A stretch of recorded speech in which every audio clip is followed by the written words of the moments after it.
Peut-on devenir chrétien par les œuvres, pasteur? Telle est la question que je vous propose de traiter aujourd'hui.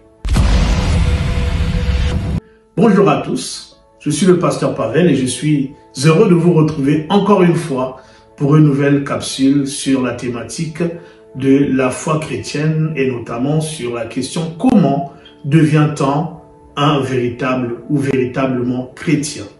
Nous avons dans les vidéos précédentes montré que cela ne vient pas d'une naissance biologique.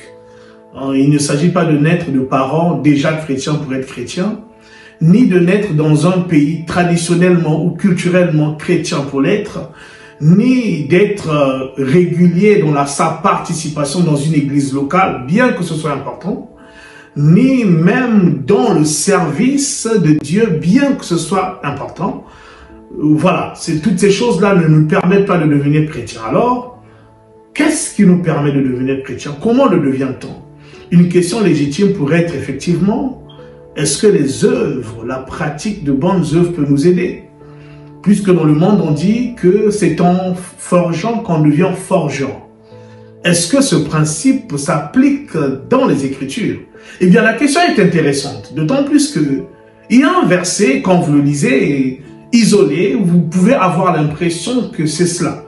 Et ce verset se trouve dans Romains au chapitre 2, verset 7. Dieu est en train de parler justement du salut. Et il dit au verset 7, « Réservons la vie éternelle », donc réservons, c'est Dieu qui réserve, « la vie éternelle à ceux qui, par la persévérance à bien faire, cherchent l'honneur, la gloire et l'immortalité. » Lorsque vous vous arrêtez à cet endroit-là, vous pouvez croire effectivement que la Bible affirme que l'on peut parvenir au salut, que l'on peut parvenir à devenir enfant de Dieu, que l'on peut parvenir à être justifié, en bref, que l'on peut parvenir à devenir réellement chrétien au sens où Dieu l'entend, par la pratique de bonnes œuvres, par la persévérance à bien faire, comme en forgeant, on devient forgeron, en persévérant à faire de bonnes œuvres, on peut devenir chrétien. On peut le croire.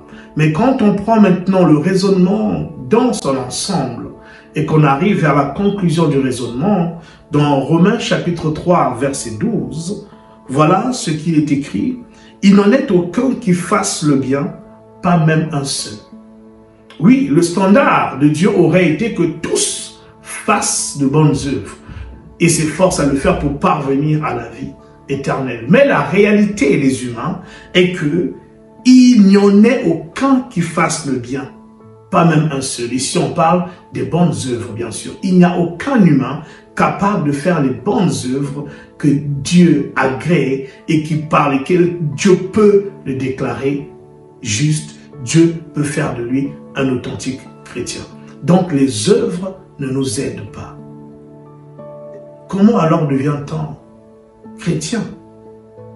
J'aimerais vous proposer un autre texte qui se trouve dans Tite chapitre 3, versets 4 à 5, d'abord, qui dit ceci, « Mais lorsque la bonté de Dieu, notre Sauveur, et son amour pour les hommes ont été manifestés, il nous a sauvés non à cause des œuvres de justice. » Vous entendez? C'est pas parce que j'ai fait des œuvres de justice que je suis sauvé. Non à cause des œuvres de justice que nous aurions faites, mais selon sa miséricorde, par le baptême de la régénération et le renouvellement du Saint-Esprit. Donc, encore une fois, ce n'est pas à cause de justice, des œuvres de justice, mais à cause de quoi? Alors, si ce n'est pas par les œuvres même, qu'est-ce que je peux faire pour devenir chrétien?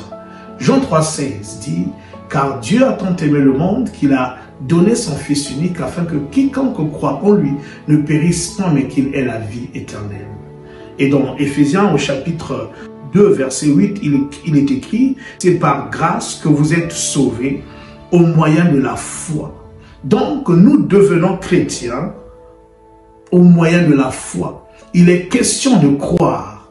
Donc, je résume ce que je viens de dire. L'on ne peut devenir chrétien par les bonnes œuvres que nous pratiquons, même si les bonnes œuvres sont bien et nécessaires. Mais c'est par la foi. Il faut avoir la foi pour devenir chrétien. Mais en quoi devons-nous croire? Qu'est-ce donc la foi chrétienne authentique? Tel sera l'objet de la prochaine capsule. C'était le pasteur Pavel et je vous donne rendez-vous à notre prochaine capsule.